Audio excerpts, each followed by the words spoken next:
سلامونه نیک هیلې دوستانو هیلهمند یم روغ جوړ به یاست بیا هم د تیر په څیر موږ تاسو ته په لومړنۍ درس کې د پاور بی آی تر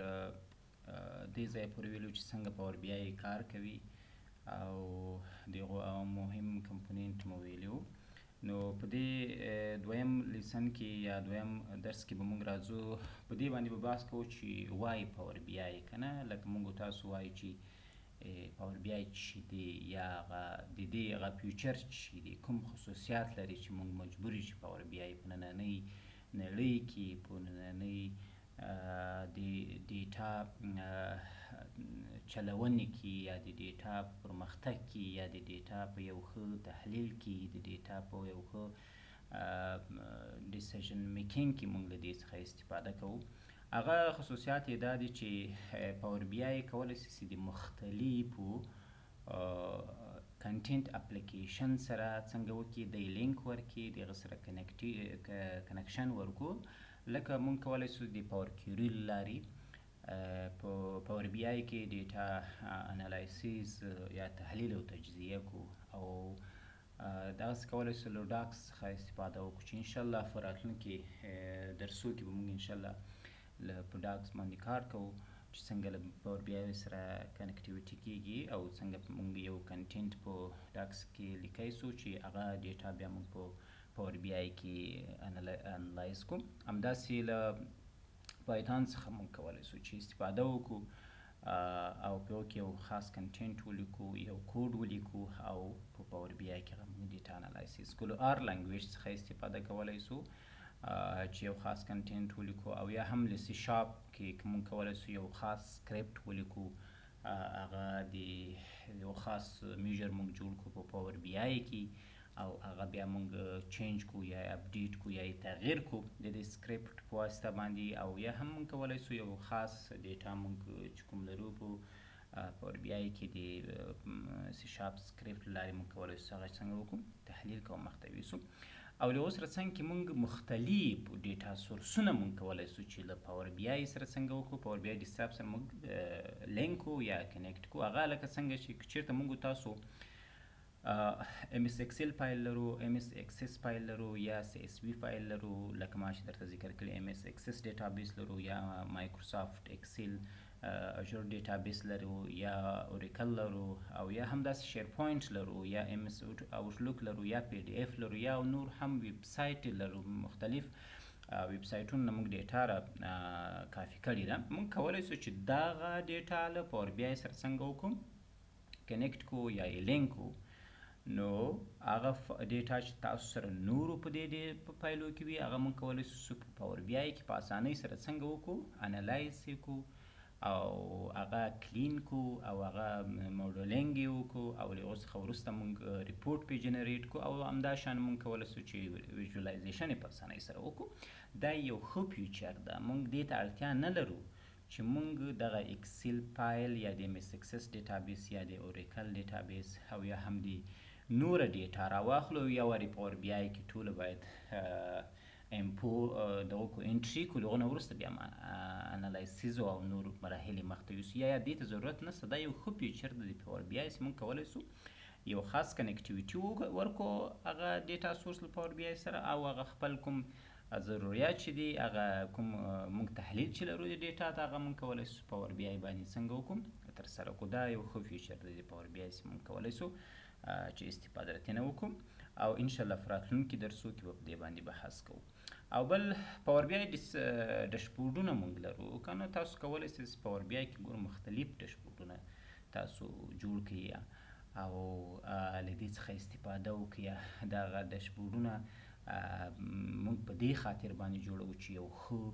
ډیسیژن د یو پروژې او د یو اکټیویټي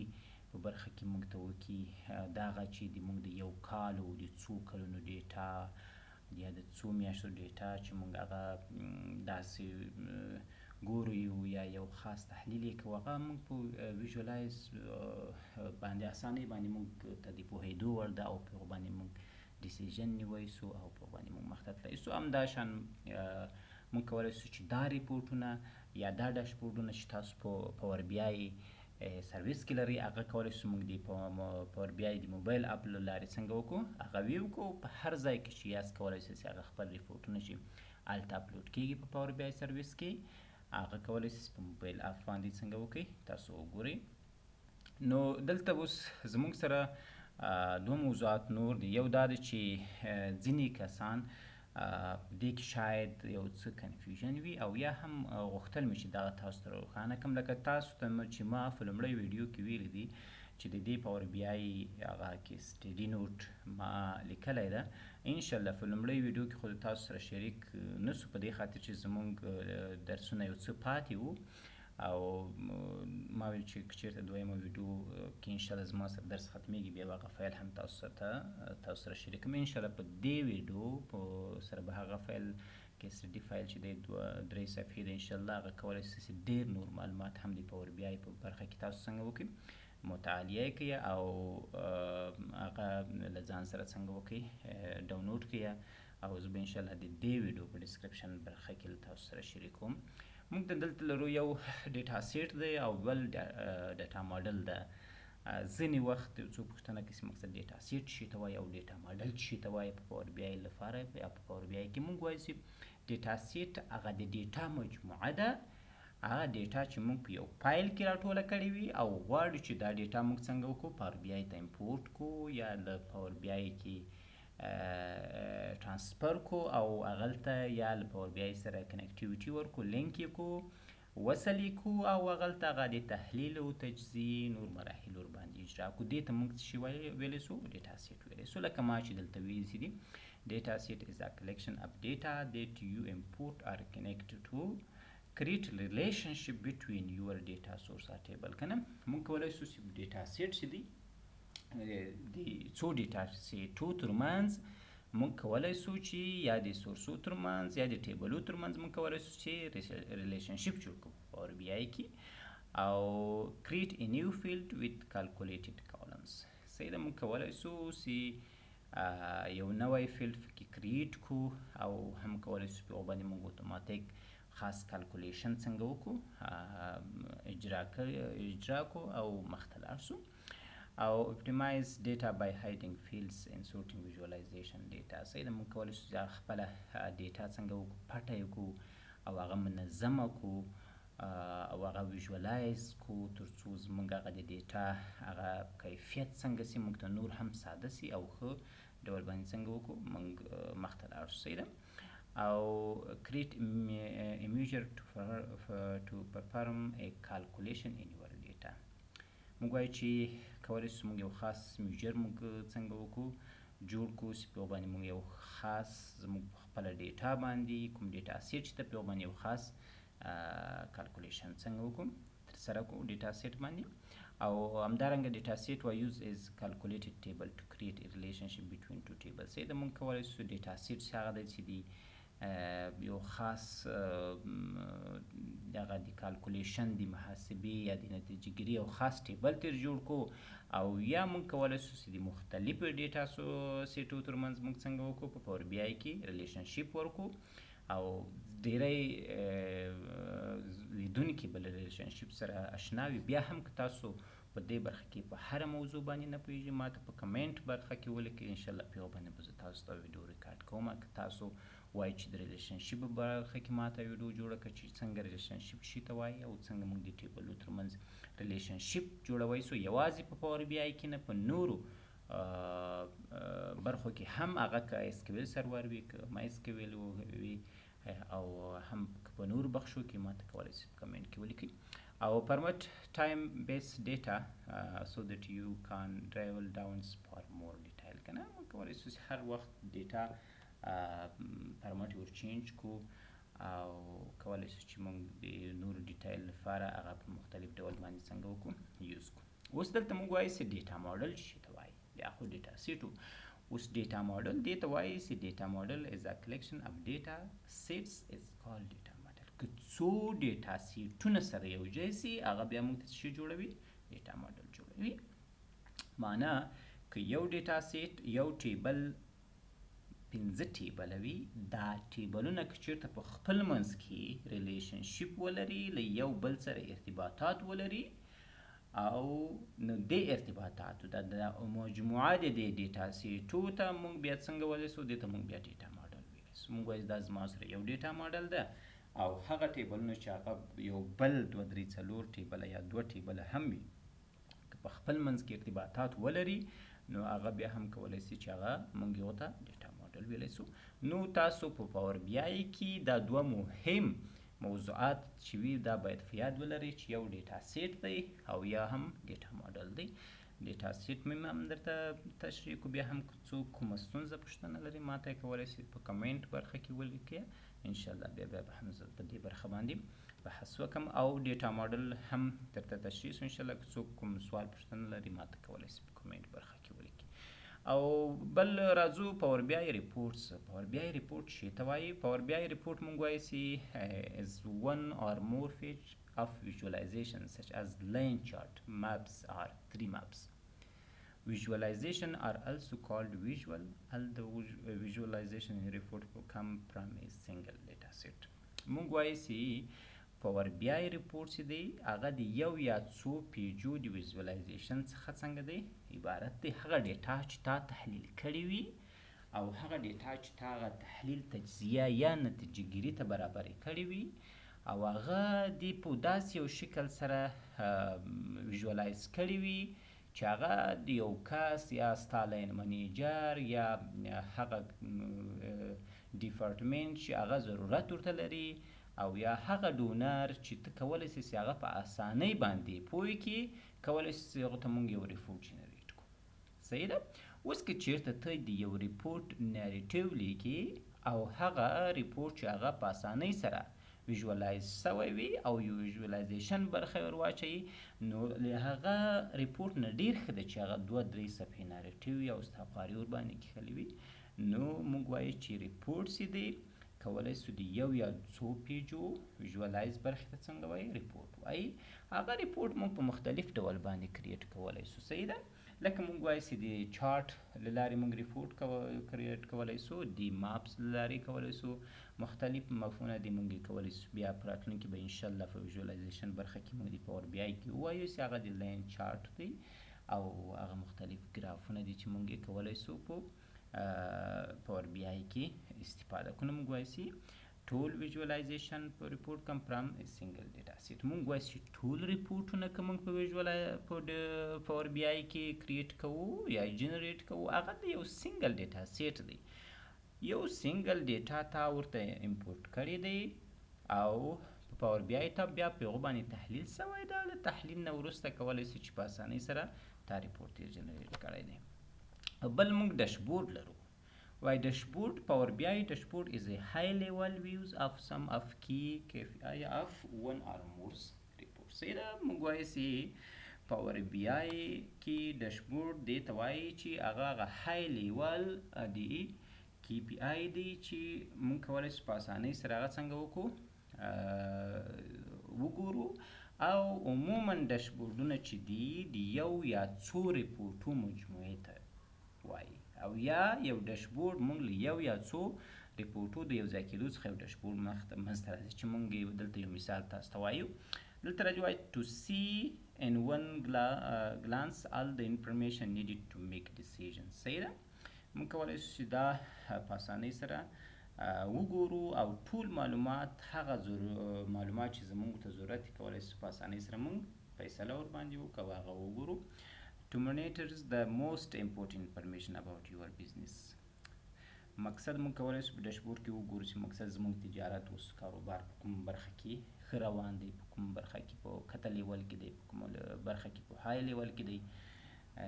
کوم کارمندان زموږ ښه کار کړی دی یا کوم پروډکټ زموږ ښه وځي په کومو ولایتو کې وځي په کومو هیوادو کې وځي جندر بیس ډیری پروډکټ زموږ کوم خلک خوښوي که نه او د ګرمي په موسم کې چې کوم رقم پروډکټ خوښیږي که د اوړي په موسم کې وي او په اوسني وخت کې خلک په کومه سیمه کې له کوم پروډکټ سره څنګه وکیږي آشنا دي نو هغه کولی شي موږ په ډشبورډ کې په اسانۍ سره کریټ کړو او ویې ګورو او تر څو موږ په هغه باندې یو ښه ډیسیژن واخلو to create a personalized view of large dashboard all the metrics that matter to you صحیح ده موږ کولی شو په اسانۍ سره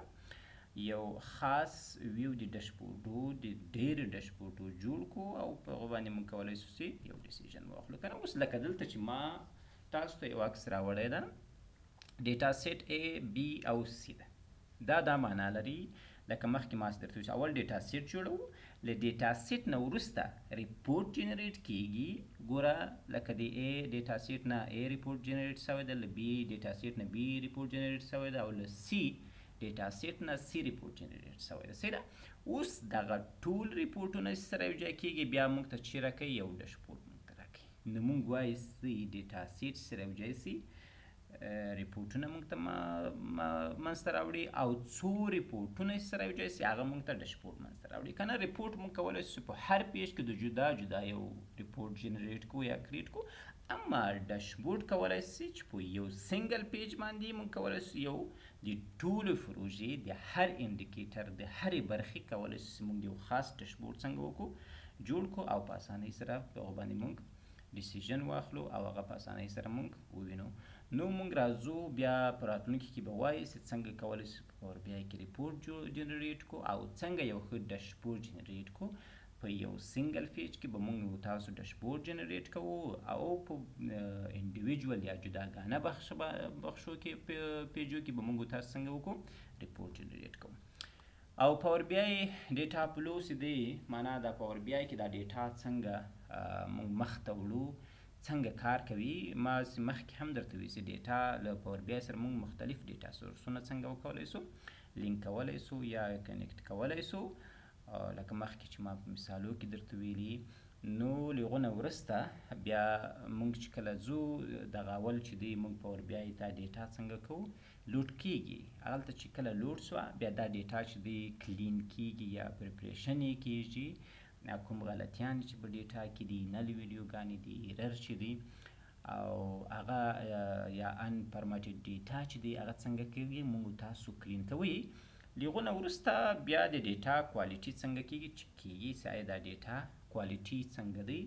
بیا له هغو نه وروسته څنګه وکړو؟ کله چې دا برخه تکمیله شوه له هغو نه وروسته بیا په دویم قدم کې زموږ ډیټا موډلینګ دی. ډیټا موډلینګ یا موږ د ډیټا سورسو ترمنځ څنګه کوو؟ ریلیشنشپ جوړوو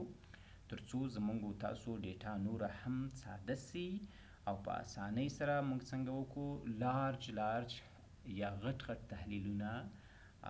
نتیجه ګیري موږ په اسانه د دې ډیټا څخه څنګه وکړو؟ په لاس باندې راوړو. انشاءالله چې په راتلونکي ویډیوګانې کې به په دې باندې موږ بحث کوو. او له هغو نه وروسته بیا ډیټا موډلینګ نه وروسته موږ ریپورټ جنریټ کوو، ریپورټونه کوو، او ریپورټ نه وروسته موږ تاسو څنګه وکړو؟ دغه کوو، ډیشبورډونه جوړوو. نو زموږ تاسو د ډیټا فلو لپاره همدا استفاده کوو. نو کله بیا چې کله موږ تاسو هغه ډیټا کلینینګ کوو، هغه بیا موږ په دې برخه کې له پاور کیوري ایډیټر څخه استفاده کوو لومړی، چې څنګه پاور کیوري ایډیټر دی په هغه کې دا ډیټا کلینینګ څنګه کیږي یا ډیټا پریپریشن څنګه کیږي. انشاءالله په راتلونکي ویډیو کې به انشاءالله په دې باندې بحث کوو کله چې موږ تاسو د پاور بی آی انسټالیشن پای ته ورسوو. او له دې نه وروسته بیا موږ ریپورټ جنریټ کوو، او ریپورټ نه وروسته موږ خپل ډیشبورډ مخ ته وړو. نو ډیره مننه. زموږ نن ویډیو تر دې ځایه پورې، راتلونکي کې به موږ تاسو ډیر مهم بخش د پاور بی آی په دې باندې بحث وکړو چې د پاور بی آی سرویس او پاور بی آی ریپورټ سرور ترمنځ فرق څه ده، چې ډیر مهم موضوع ده، او چې ډیری هم کسان شاید په دې بخش کې که په هر ځای کې وي، که په انټرویو کې وي، او یا د په کاري ماحول کې وي، له دې سوالو سره به دوی مخامخ کیږي. او په راتلونکي ویډیو باندې به انشاءالله زه په دې باندې بحث کوم چې پاور بی آی سرویس څه ته وایي او پاور بی آی ریپورټ سرور څه ته وایي. نو ډیره مننه. خیر اوسئ. زما یوټیوب چینل در سره سبسکرایب کړئ، او هغه د بیل یا د زنګ تڼۍ د سره کلیک کړئ د نوې ویډیوګانو لپاره، تر څو تاسو په وخت باندې خبر شئ. ډیره مننه. خوشحاله اوسئ.